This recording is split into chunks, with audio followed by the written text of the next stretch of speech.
د هر څه تر مخه خو سلامونه او نیکې هیلې مې ومنئ. ویاړم چې د تېر کال په څېر یو ځل بیا د مشرانو، همزولو، ځوانانو، ادیبانو، شاعرانو ترمنځ یم او داسې یو وطني احساس احساسوم او تر څنګ یې غواړم د کامیابۍ د لارې د ټولې کمیټې او غړو څخه مننه وکړم چې همیشه یې هڅه کړې موږ یوځای راټول کړي او د دې په پار وطن کې ځوانان او یتیمان تعلیم ته وهڅوي او خپل کوششونو ته امید لرم او هیله لرم چې ادامه ورکړي. ما ته بیګا مسعود صاحب زنګ ووهه چې تاسې باید سبا شعر ووایئ، که څه هم ما چمتووالی نه لرم، خو بیګا مې د نن همدې مشاعرې لپاره یو څه لیکلي دي، تاسو سره یې غواړم شریک کړم په دې وکړي چې خوښ مو شي. او مخکې دې چې خپل شعر ووایم د ټولو مشرانو، شاعرانو، خاص کر زیار صاحب، سنګروال صاحب او ټولو مشرانو څخه بخښنه غواړم که چېرې زه د کوم لغات یا د حروف یا د توري غلط تلفظ کوم او یا څخه کومه غلطي راڅخه احساسات خوري. زما شعر څه په دا ډول دی وایي چې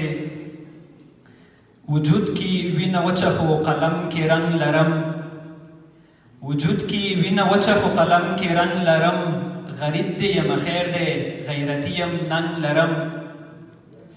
او خیر وخت که بدل شوی زه هماغه یم افغان یم، هم ډال پر دیوال ځوړند او هم توره زنګ لرم، او تارونه یې زاړه خو لا هماغسې مستی کړي، تارونه یې زاړه خو لا هماغسې مستی کړي، رباب او هنري ګوتې حجره کې ترنګ لرم، او د هر یرغل زوال لره لاشته دی سنګرونه،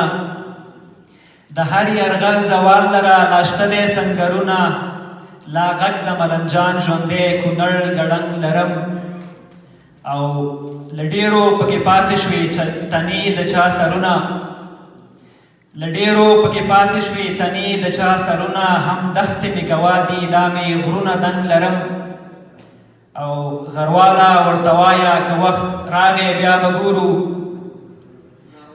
غرواله ورته وایه که وخت راغی بیا به ګورو، اوس جنګ پر ما تحمیل دی او اوس جنګ پر ما تحمیل او په خپل کور ماتم لرم.